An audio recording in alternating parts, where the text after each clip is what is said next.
The Do This podcast is part of the Win, Make, Give podcast network. In today's episode, Chad Hyams and Bob Stewart are joined by Jeremy Chapman, a seasoned sales expert who has successfully transitioned into real estate as a second career. Jeremy quickly adapted and leveraged innovative tools like Brivity to achieve substantial success. From embracing technology to leveraging consistent practices, Jeremy has found a formula that works, proving that methodical approaches pay off in the competitive real estate landscape. Jeremy shares his belief in the power of consistency and daily engagement with tools like Brivity to consistently achieve high sales numbers, even when starting from scratch. Jeremy's story is a testament to how dedication and strategic use of real estate tools can drive tremendous success. We hope you enjoy this episode of the Do This podcast presented by Brivity. Hey, good morning, Chad Hyams, Jeremy Chapman. Good afternoon, Bob Stewart and Jeremy Chapman. Good afternoon, gentlemen.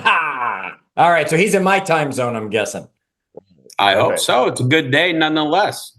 Fair enough. Where are you, Jeremy? What's that? I'm sorry. Where are you? I am in downtown Cleveland, Ohio. Oh, I'm sorry. All right, so what time zone is that? Isn't that centrally?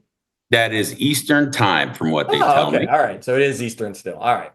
Jeremy, do me a favor. We're going to jump in here. We're going to talk about some things you've been doing in your business to create consistency and of course.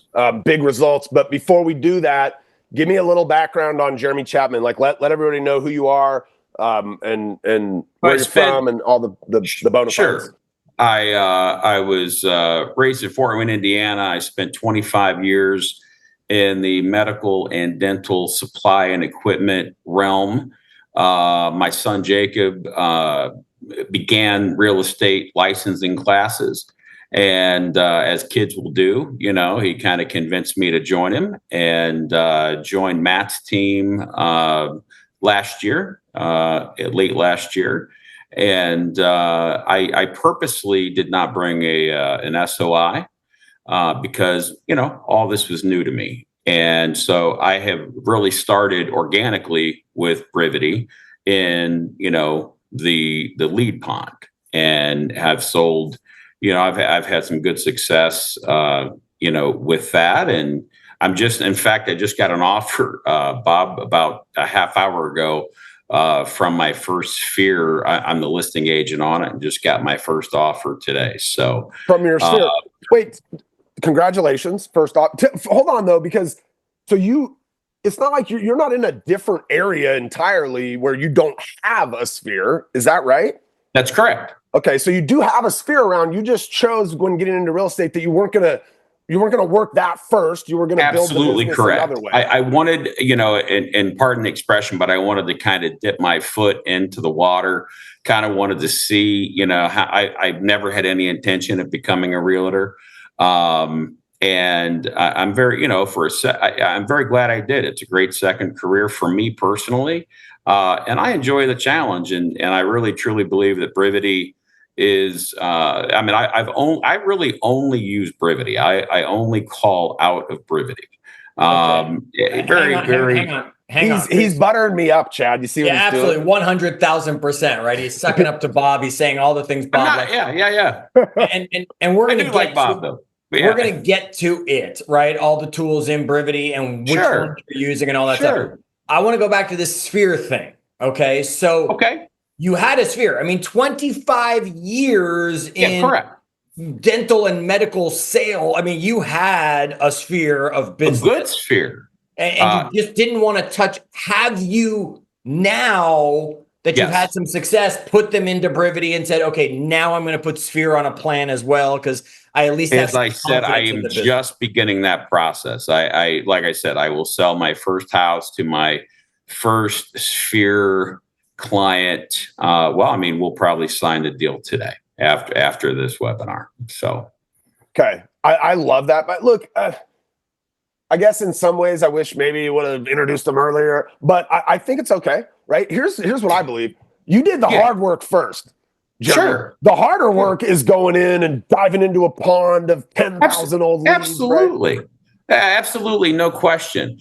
That was a calculated decision. I didn't want to again, understand that I came from a situation where, being a realtor was not really ever in the cards for me. I wanted to test the waters, as I said, and I didn't want to,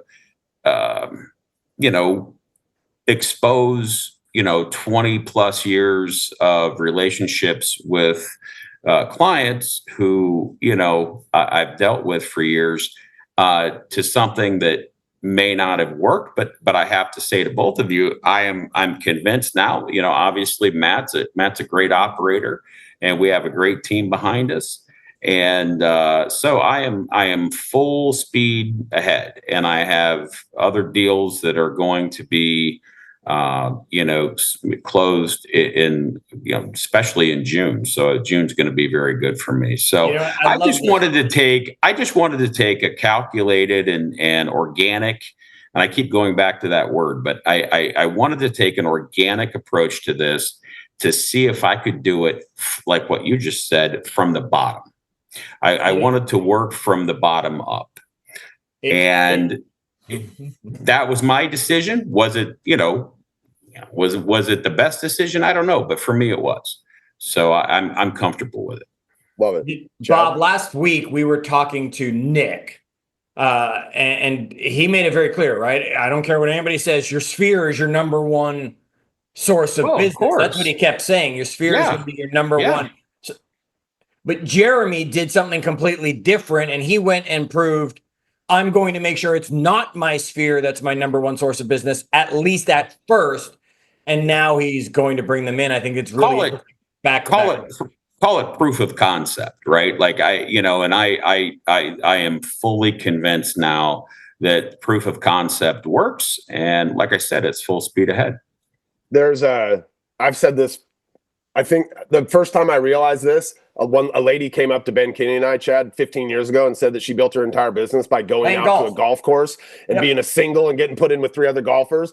I love every that. day. There's a million ways to build a big business in real estate. Doesn't have to be a sphere. Doesn't have to be going out and golfing with 3 other golfers every day. Doesn't have to be diving into a pond, but it could be any of those things. And I think the thread that binds them all together is consistency, right? It's just whatever approach you pick, Jeremy, consistently show up and do it. So can you talk for a second about just getting started and deciding that you were going to be somebody that consistently did the hard work?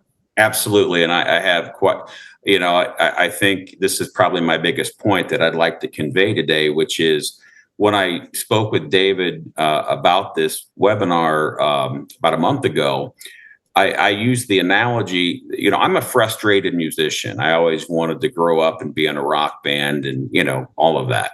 So, but I never had the discipline at 15 years old to pick up a guitar and play it every day. If you like right here, I mean, my coffee cup, David Gilmour, my favorite guitarist of all time. He practices and plays the guitar every single day. Jimi Hendrix slept with his guitar. Technicians, masters of crafts. There is an element where every single day they're doing something that propels them to a greater goal. And I believe that Brivity really, and I this is not bullshit, but I truly believe that Brivity allows you to do that. I always say that Brivity is actually very user friendly, but I don't like that term because I think Brivity is more of user accountable, user motivating. There are days that all of us get up in the morning and we don't want to make 100 calls to people who at first don't want to talk to us, right? So Brivity allows me to, it pushes me, it motivates me. It tells me when I'm past due on something. It says, hey, you got to call this guy, you're a day late, which, that and all of the other tools that we can discuss. But it is an all-encompassing teammate, and I don't mean to be hyperbolic with that, but I mean it is truly one of the best. Well, in fact, I would say the best CRM that I've ever used, and I've used a lot, and I helped create one in the dental space. So I know what goes into it. I know how much money it is. I know how much time it takes. I'm well aware. But I like the accountability, and I like the check that Brivity provides. What are you doing each day then? Like, you go in there, are you just run the daily routine, just down that list? I'll tell you exactly what I do. First thing I do is look at my activity feed, because those are leads that came in the night before. So very first thing in the morning, I'll call those people first.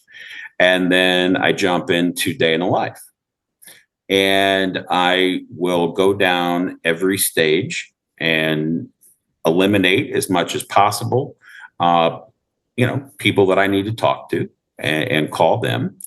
And then I'll get in. And then third, I'll run my task list, and then I'll call those people.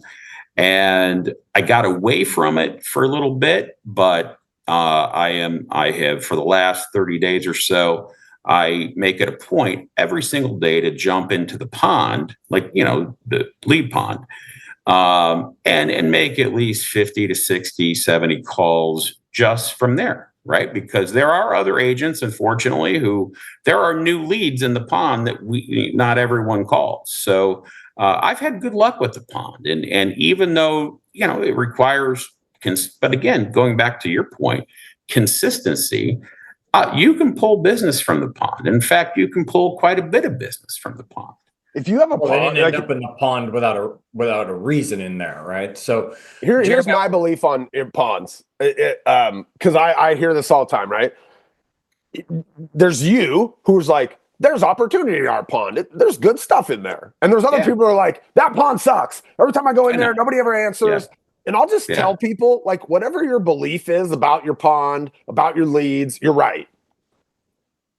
Like, that's right. Whether you believe this or you believe that. That's right. Carrie Struss. If you believe your leads suck, if you believe that your pond leads suck, guess what? They suck. Right. Jeremy, well, if you believe, I think it obviously is what you make it, right?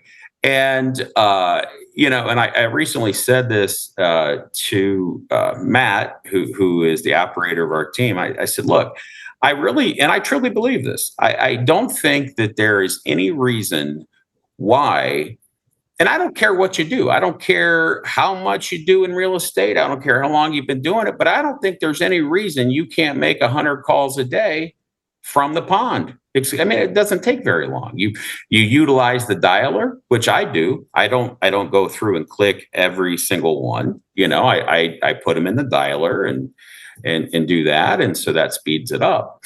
But I've had good luck with that. And I, is there any approach you're taking in there? Are you just going in there and willy-nilly calling them? Or are you like calling the ones that are on the website? No. And that brings me up. That actually is a great point, Bob, because what I do is utilize the filters, right?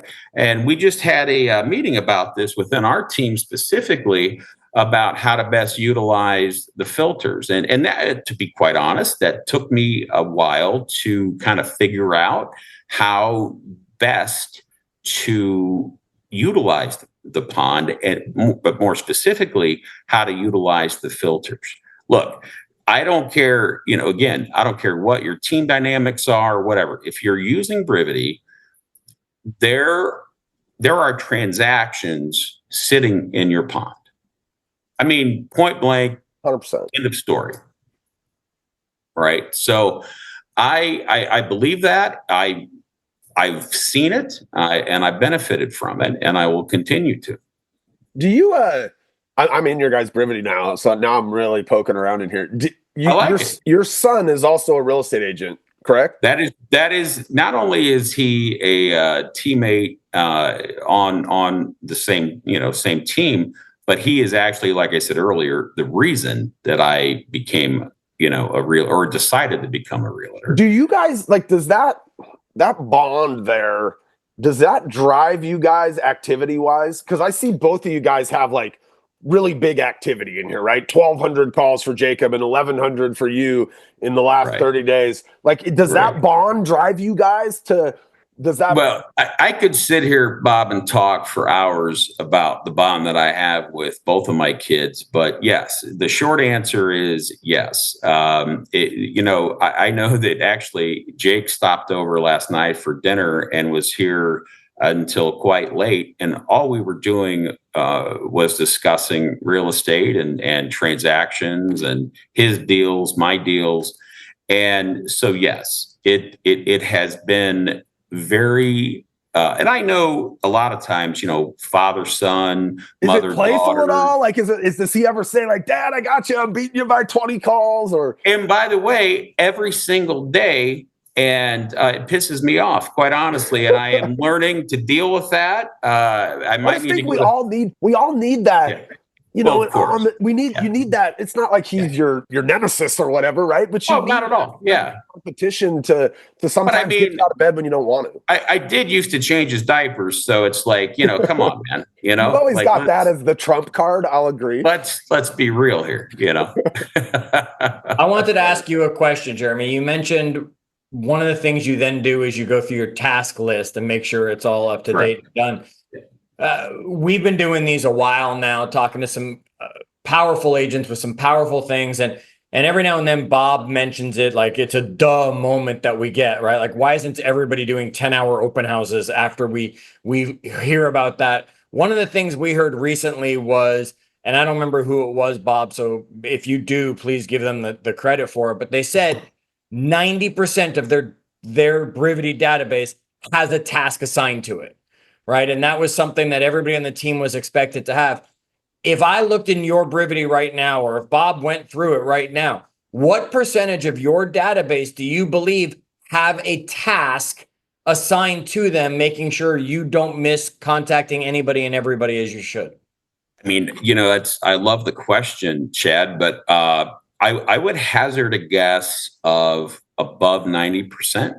Yeah, it is. By the way, I'm in here. You have, it's above 90%. I could be wrong about the number. You have almost every single person on here with a task. At least your Mets for sure. Yeah. Yeah. Because if we don't have that, right, how often are we hoping that they show up because they looked at a market report, or we're hoping they visited the website so that Brivity's telling us to reach out to them? The task catches I'm supposed to just follow up with them in 3 weeks, whether they've done something or not, they'll still pop up for me. So congratulations to you on using the simple tool of tasks right there in Brivity just to make a difference.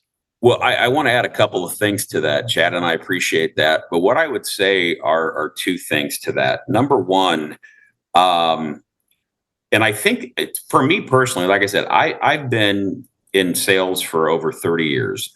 And I've used, as I said earlier, a variety of CRMs. Brivity is the first CRM that has allowed me to become paperless.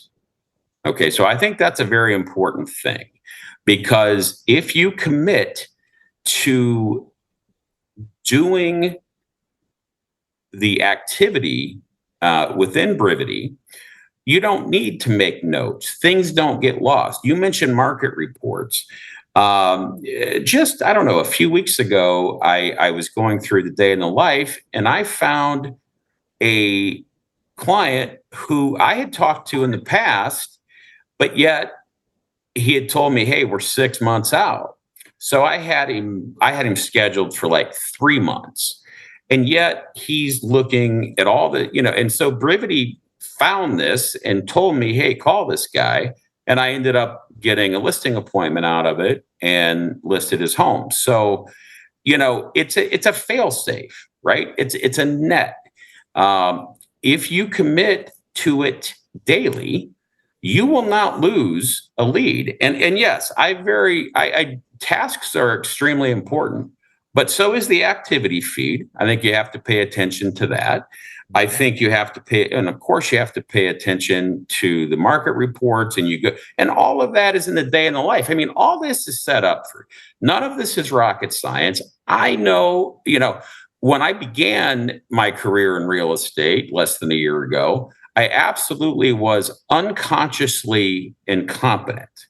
And I would say now that I am, I'm trying to get to the point where I am I am probably now consciously incompetent, right? Moving towards consciously competent, but yeah, absolutely. And then consciously, unconsciously competent, which is the ultimate absolutely goal, right.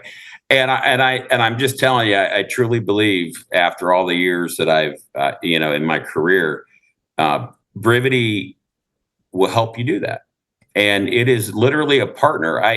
Like I said earlier, Brivity actually is very user friendly. But I'll just go back to it. It's user accountable. It's user motivating. Can we go back? Right here. I want to thread in something you said earlier, and you said I want to be a musician one day, but I didn't pick the guitar up all the time. But now, like every day, you pick the Brivity up and you strum on the Brivity, right? Yeah, absolutely.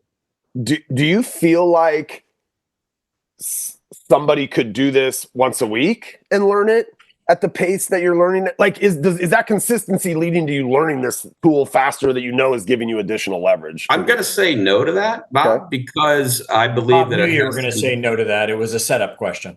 Yeah, I understand. But no, I mean, I don't think weekly does it, because you can't accomplish the tasks. If you only do these things that we're talking about weekly, you're going to be behind. And you're going to lose sales at the end of the day, right? So it is literally a commitment, but it's not even a large commitment. It's a commitment of time, right? How much? I mean, I do this like hours, because that's what scares people up. I don't want to do this for like 5 hours a day. How much commitment of time? I think it depends on the day, and it depends on the appointments that I have. But I mean, I think within 2 to 3 hours a day, if you dedicate a block of time, and on our team at the Chase Group, we're very big into time blocking, and I have been for years previous to that. But if you block out 2 or 3 hours a day, I guess that would be, as a former sales trainer, I would say that if you dedicated 2 to 3 hours of going through and doing the things within Brivity that it tells you to do, I think you would be okay. I think that if you spent more time in it, you'd be better. What happens though, and I see this all the time, I don't go in there for the week. I show up one day and I'm immediately overwhelmed because there was 2 hours of work I should have done on Monday, 2 hours I should have done on Tuesday, 2 hours I should have done on Wednesday. I show up on Thursday and I'm like, shit, I got 8 hours of work in here. Right. I'm going to go golf. Again, David Gilmour didn't get to be David Gilmour by practicing 2 hours a week. Well, let's use Eddie Van Halen. Come on now, let's be honest. I mean, if you want to talk rock, we're not having a fight over who's a better guitarist. All right. Now, by the way, the people who, the band that comes to mind that practices too is probably like Steely Dan, for example. That probably comes to mind. But I'm sure don't add me. Doesn't Green Day use like the same chords on every single song? Yeah, they're probably the band that practices once a week. They don't have to practice. Yeah, right. Yeah. All right, let's keep on track here. So, Jeremy, I want to ask you this.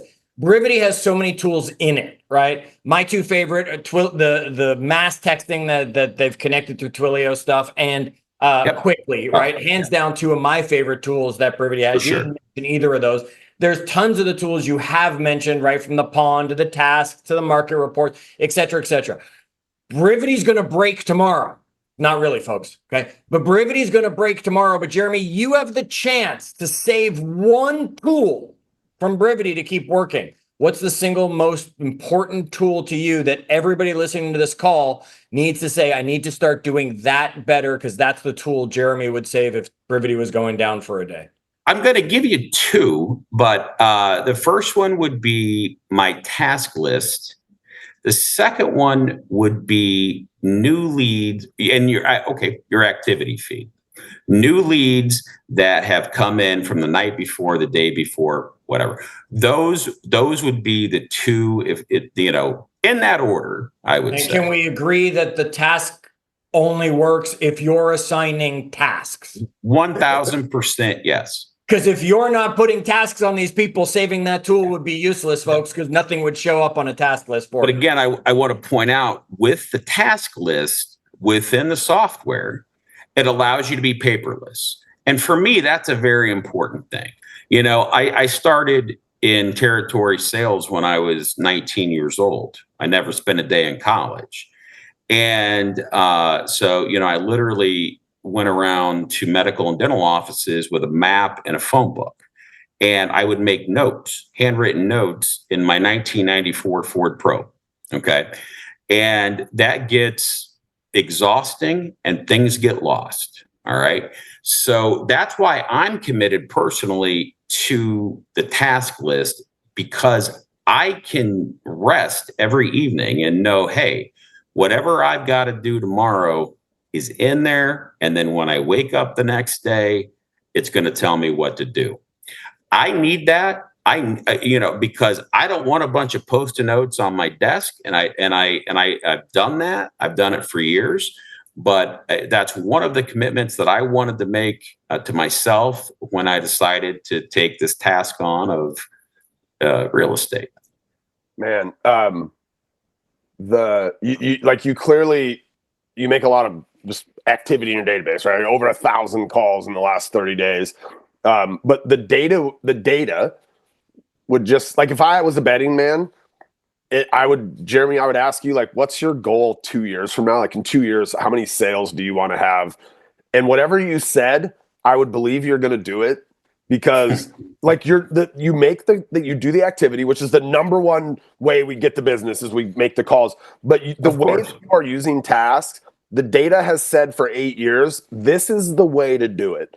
Like, literally, your Mets all have a next thing to do on them, and you just show up each day. And I'll be honest with you. I'm a little bit surprised at that answer, not because it's not awesome, but I'm surprised because very few people would give that answer. Like, 1 out of 1,000 people would give the answer. The task list is the thing I would save. But the crazy part is the data says that's the answer you should have given. Behind dialer, it's task list, but nobody would say that. So I'm blown away by your answer. And maybe it's just been the career that you had, Bob, Jeremy. It's like you, though. When I ask you favorite ice cream flavor, you tell me vanilla. It's boring. It's dull. Oh, yeah. Without vanilla, you have no 100%. Other flavor. It's the base, right? It's the base flavor, and tasks are the base flavor of a database. They really are. They're the thing that's going to get you the deals. Well, and I would go one step further, guys. I would say that if you commit to your task list, it kind of frees you up, right? I mean, it frees you up in a way that you don't have to wake up at 11:30 at night and say, oh, shit, I forgot to call this person, or I've got to do this or do that. If you make a conscious attempt and a conscious effort to commit to your task list, when you wake up in the morning, everything will be there. And I do, and actually, to kind of expound on that, I actually do prioritize. So I do use that. I know, like, within our own team at the Chase Group, there are some people who do that, some people who don't.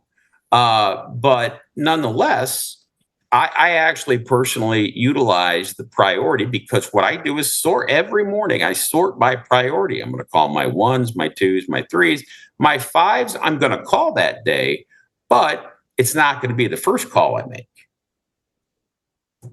Look, I'm in here, by the way.